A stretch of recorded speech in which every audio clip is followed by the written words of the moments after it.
Hi, I'm Paul Massey, the host of the podcast Block by Block. Today we're going to talk about our real estate business and some of the things that have made us successful through the years, about managing your daily life. It starts with way back in college. I got kicked out of school halfway through my junior year. So I came back from the Christmas break, went and looked in my mailbox, and there was a letter in the mailbox from the dean of students saying that I had been thrown out of school and I could reapply to the school in a year. I was dumbfounded. I had been playing this on probation, off probation game my entire career at college, but I hadn't been on probation the prior semester. So I thought, aha, there must be a mistake. I really, I hadn't really, I just never loved school. And I did a million other things. I was involved. I was captain of the wrestling team, president of my frat, on the rugby team, business manager of the school newspaper. So I was doing everything but study. It just never interested me, and I really hadn't thought through even probably why I went to college. But anyway, I went down to see the dean. I said to him, hey, there must be a mistake. You know I wasn't on probation last semester. And he looked at me and said, you didn't read the fine print. If you get 2 Fs in any one semester, you're out of here no matter what you say. And I said, I was kind of an operator. I said to him, hey, we have to be able to work this out. What can we do? And he said, look, you can go to the 2 professors that gave you an F and get one of them to give you a D minus, and you can skate yet again. So I set up a meeting with the first professor. I think it was like a basic psych course, Psych 101. And I went into his office, and he looked up from his desk and said, nice to meet you. And I go, so this means you're not going to change my grade from an F to a D minus? And he said, no, I'm not. So I don't think I even went to see the second guy, but I was devastated. So I called my father up, and I said, hey, Dad, I'm moving to the West Coast. And he's like, what are you talking about? I said, well, you're never going to want to see me again because I got kicked out of college. And he said, I got kicked out of college. I never told you. I should have told you. Don't panic. Just come home and we'll figure this out. So I packed up my stuff. I called my best friend from kindergarten, Tim, from Boston, to come get me. It was just the most embarrassing low moment of my life. I was absolutely miserable. My mother tried to make it better by making me great meals and always checking on me to the point that I was just like, I couldn't stand it. My dad did call an old buddy of his and got me a job working in a savings bank on Federal Street, which is the Bankers Row in Boston, at a small to mid-sized bank. And my job was essentially helping little old ladies balance their checkbook. I was stationed in the basement of the building appropriately. And but I went through the 12 steps, the grief, denial, et cetera, et cetera. And I said to myself, F college, I don't need college. I'm just going to be the president of this bank in about 6 months. I'm going to be maniacal about my work habits. I am going to show up and be the first one in. There were like 200 people, I think. I don't know if I said that. 200 people working in this building. I was going to be the first one in there and the last one to leave. And they would see how talented I was, and I would ascend to some managerial pinnacle in the bank. And I did that. I was crazed, and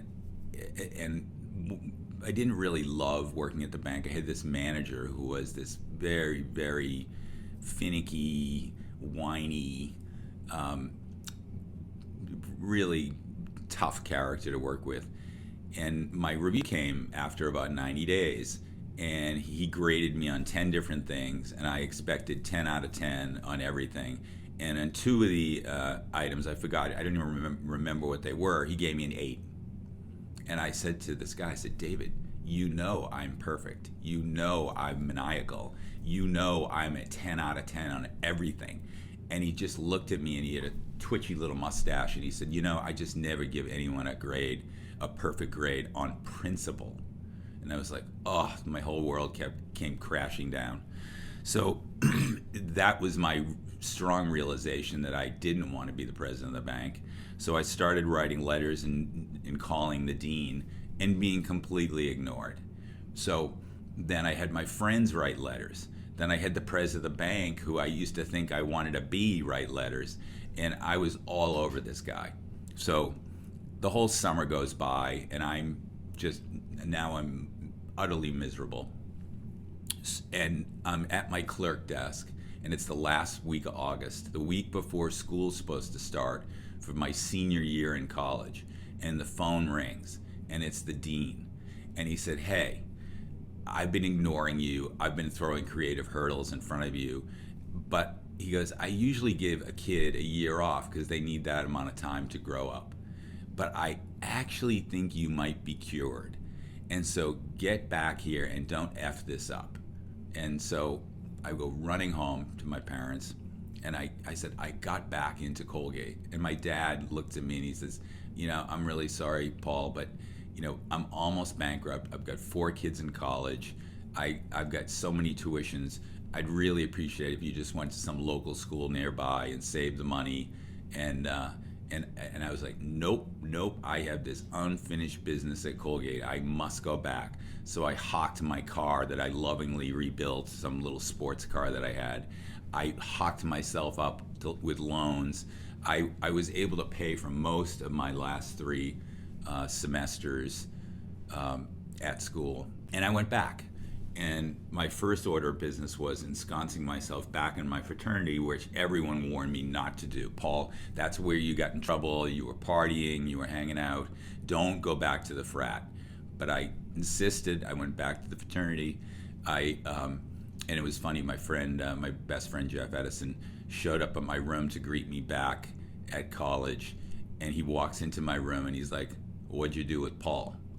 And I go, "What are you talking about?" He goes, "Look, the books are all in order. Everything's neat and organized. You can bounce a quarter off your bed. Where's Paul?" and that my approach was my work habits and my discipline that I infused myself with working at the savings bank were now a part of my life, right? So I went downstairs the first day and I met with the cook who used to work for me, the cook in the fraternity. And I said to her, "Hey, I really want to have a very early breakfast every day. So if it's okay with you, I'll be here at 6:30 in the morning, and I'll have breakfast, and then I'll go to the library. And when I'm not in class, I'll be in the library, and I'm going to get straight A's." And I did that. By like 11 o'clock in the morning, I was getting all my work done, and I could go back and do all the fun things that I loved. Like, it went back to rugby, get back involved with the school newspaper, pitched in at the frat, and I had this realization. And for all you college kids out there, don't tell me school's hard. School is a great thing.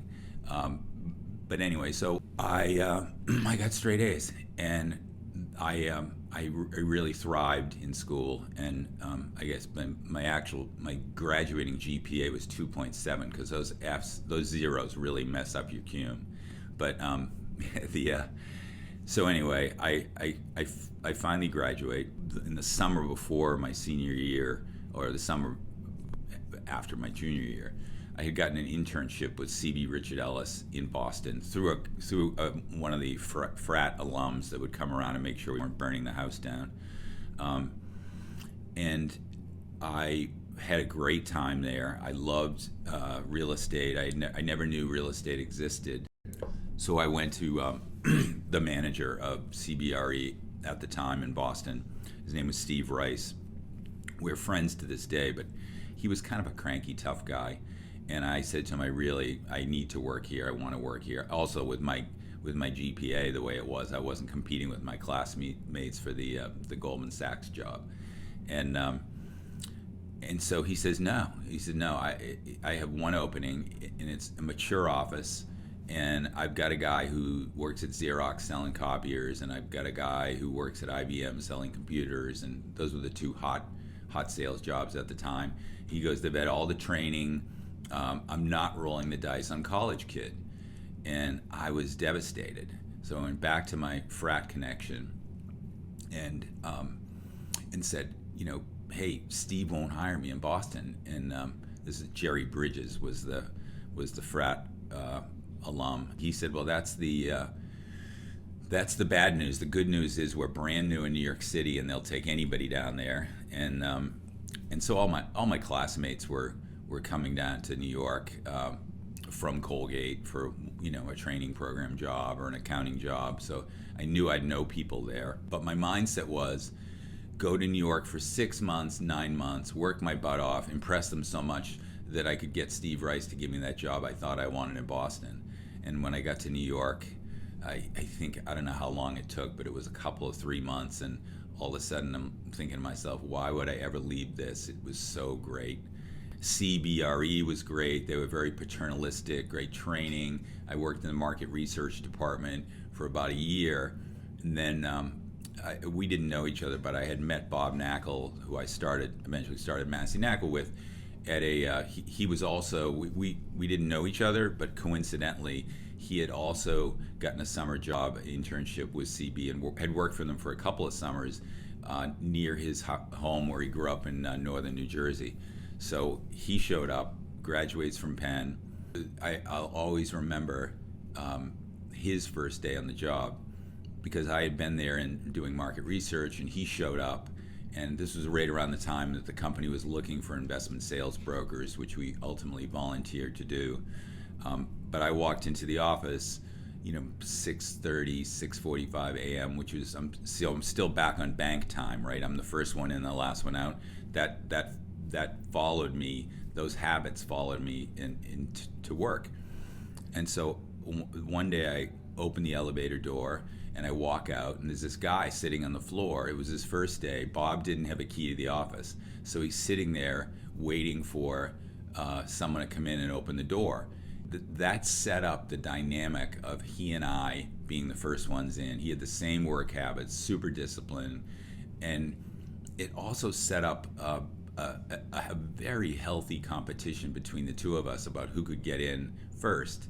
And because we were effectively the same person, we both grew up super modestly.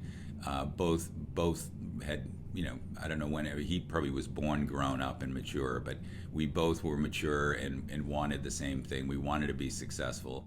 My mortifying experience in college and my super healthy competitive streak competitive nature fueled by Bob Knakal set in place a huge time commitment to work, and then life starts to happen. So you have to think about juggling work with your personal life, juggling work with the kids eventually, juggling work with community involvement. The whole work-life balance was something that we needed to learn. Bob and I both needed to learn it, and I think we did. So what's the important stuff? Well, let's paint the picture of what the typical day is like. So you get in 6:30, 6:45. You do paperwork for a couple hours before the phone really starts ringing. Then you're on the phone all morning usually, prospecting, calling clients, feeding your pipeline, getting to know the people in the market where you work. And then, maybe you get some exercise or a business lunch. And then in the afternoon, typically I'm on the road. I was in the car going from office to office, meeting with clients, pitching business. And then in the evening, there are networking events. So, it's really a 24-hour gig. And I thought it was really, really important to be available 24/7. And so my phone was always going. So it was constant. So how do you juggle all that? And it's important. And I've got, a bunch of different topics that discuss the whole work-life balance thing. But figuring it out is great because you can have a passion about your job and you can also have a life. And you basically, I think, the fundamental message to everyone out there, and you can apply this to your career, you can apply it to your personal life, you can apply it to everywhere, and or you can just be dealing with the struggle of getting through college and what's important and that kind of thing. So this can relate to a lot of people in a lot of different jobs. But Bob and I would always say, you only have to work half a day. It's just 12 hours, right? So, and in a services business, it is just showing up. And I always would say that the person who would work 80 to 90 hours a week didn't just make twice what a person who committed 40 hours to the job. They would make geometrically more. They would never miss a client opportunity. They would keep the clients happy because they were available all the time and working all the time. And they would have strategic lists of what they needed to do every day, and on and on and on. So that level of focus is necessary to achieve this level of success. And but you also have an ability to do a lot of fun stuff too. So and then the thing about it is, if you find your passion job, which I did, I got lucky. I always tell the story about my son PJ, who came to me when he was a junior in college, and he said, "Dad, is it weird that I don't know what I want to do?" And I said, "No, that makes you normal." He goes, "What do you mean makes me normal?" I said, "Well, do you know that the average kid changes jobs 4 times in the first 10 years? And that just means they're trying to figure out what they want to do." And he says, "Okay, what should I do?" And I said, "Go see 100 people. Go see people and ask them about their job and learn about what people do." And he goes, "Dad, I don't know 100 people." I go, "Well, Mr. McVicker and Mr. Gary and Mrs. Ruderman and on. You know those 5 people?" And he's like, "Yeah, of course, they're all our best friends." And I said, "Well, don't you think they know 10 people? And then you're halfway home, you're at 50. And I said, by the time you get to 50 or 60, you'll have already unsolicited job offers. But just go there and listen. Just go there and ask them 3 questions and then shut up. The questions are, how did you get here? What do you like about it? And what do you don't like? And you're going to hear things that are surprising. You're going to hear things that are interesting. Some people are going to have jobs that you didn't even understand or realize what they were doing. And you're going to learn a lot. And everyone wants to help a kid. So, but my big message to him, and a big message to you, is if you're not doing your passion thing, it's going to seem like work. It just, if you are doing your passion thing, it's going to be what my life has been like, which is it's 7 in the morning, and all of a sudden I look up and it's 7 o'clock again. It's just 12 hours later, and the day's flown by. I've had really crappy summer jobs where I'm watching the clock. I've never had one day in this job where I was watching the clock, and that's a blessing. So you really look for that passion job, but to excel in the passion job, it's going to take the level of commitment that I'm describing to you, even if it's your happy job. So how do you manage that? I always think, let's look at the food groups of things that you juggle every day. I think exercise is critical. I know it's super critical for me. I've always found something fun to do. Fun meaning I can't just go to the Equinox and work out. I don't know who does that. I think that's why some of those gyms are in business, because everyone's New Year's resolution comes in January and then they never go to the gym, but they paid the dues for the year. For me, it was always a game, meaning that I always played a sport where it was competitive. Like I got involved with karate, taekwondo, which is Korean karate. I got involved with boxing. Now I'm into jiu-jitsu. It's a blast. I love it.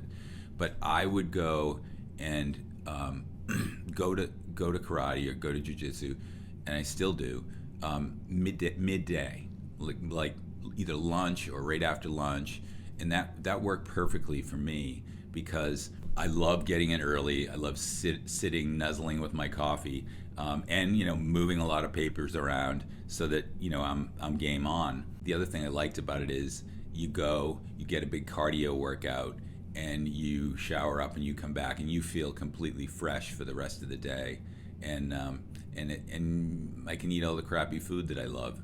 So that's always been a big thing for me. So I think if you could find a way to fit exercise or some other hobby into your life, it's distracting in a good way from work. And no matter what kind of a morning you've had, you're always feeling better about it when you get back to work. Another thing that I wrestled with were the kids. really. My wife, Gretchen, did a great job of bringing them up. She was a full-time mom, so there wasn't that much for me to worry about. But my strategy was get out of the house as early as I possibly could so I didn't get caught in the quicksand of the kids' day. And then I'd get home. I'm not Mr. Late Night, but I would get home 7:30 every night. The kids, by the time Friday came around, when I'd come home, they would be frantic in a good way about, oh, Dad's home, it's the weekend, this is great. And Gretchen would be like, yeah, nice to see you. And I knew it was unsustainable. I always felt like maybe I put a little more time into work than I should have with the family. The kids would always tease me about being on the cell phone all the time on vacations, and I would say, hey, at least we have a different view. But I knew I needed to put some discipline and framing around the time between the family and work. So the first thing I decided was every Wednesday I would stay home and make the kids breakfast, usually pancakes, so we called it Pancake Wednesday. And then I would walk them to school, say hi to their teachers. Now, if there was something going on at school we needed to hear about, my wife would have heard about it. So that wasn't really necessary, but at least I had, a connection to the kids' teachers and the schools. I decided I'm going to be home one night a week, and it could move around, but it was typically like Thursday. One night a week for dinner, no matter what. So 6 o'clock, I'd walk out of the office at 5 o'clock, show up home at 6 o'clock, have dinner. But what that meant was I'm at home for dinner 4 nights a week with the family. So it was Thursday night, Friday night, Saturday night, Sunday night, and had the pancake breakfast in the morning. And that, it didn't make things perfect, but I kept the balance and kept things in perspective that way. It's funny, I used to work for a famous real estate developer, Harry Macklow, who was an early bird just like Bob and I were, and he loved catching up at 6:45 or 7 a.m. in the morning about whatever it was we were working on. When I started the Pancake Wednesday routine, I remember sitting in the kitchen flipping the hotcakes one morning, and he calls up and he starts right in on whatever project we were working on, whatever assemblage we were doing, and then he caught himself and he goes, oh, it's Pancake Wednesday, isn't it? Oh, hang up, call me back at 10 when you get in the office.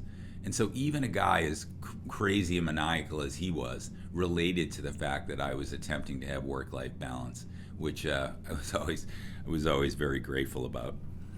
Another thing is, or another topic are vacations, right? Like, so the other day there was one of our salesmen who was really having a meltdown over something, and I walked up to him and I said, hey, let me ask you a question. When was the last time you took a vacation? He goes, it's been forever. I've been meaning to schedule one for a year.